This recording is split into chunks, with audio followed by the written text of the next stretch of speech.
আপোনালোক আটাইলৈকে নমস্কাৰ জনাই মই লৈ আহিছোঁ ইতিহাসৰ কেইটামান উল্লেখযোগ্য চন আৰু সেই চনকেইটাত সংঘটিত হোৱা কিছু ঘটনাৰ বিষয়ে ইয়াত প্ৰশ্ন আকাৰে মই উত্থাপন কৰিম। আশা কৰোঁ সকলোৱে মন দি শুনিব।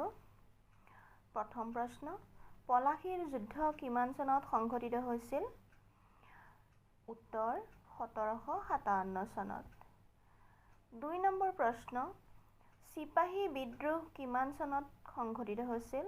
উত্তৰ 1857 চনত।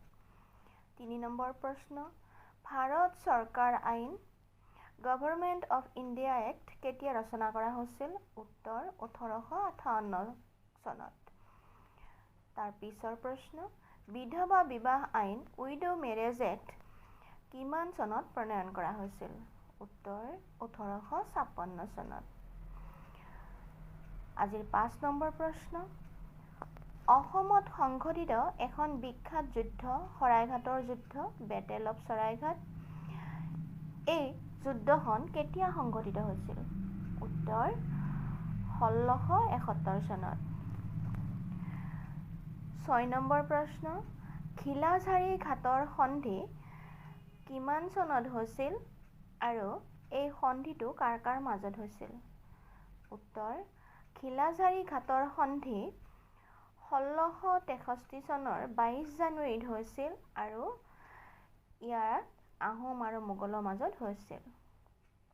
আজিৰ 7 নম্বৰ প্ৰশ্ন, ব্ৰাহ্ম সমাজ কেতিয়া স্থাপন কৰা হৈছিল? উত্তৰ 1824 চনৰ 20 আগষ্টত।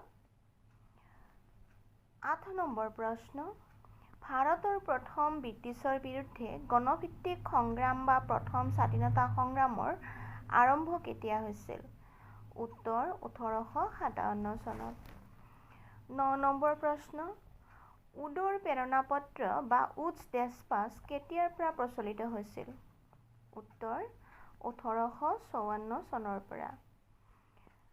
10 নম্বৰ তথা আজিৰ শেষৰ প্ৰশ্নটো হ'ল, লাহোৰ চুক্তি কেতিয়া সংঘটিত হৈছিল?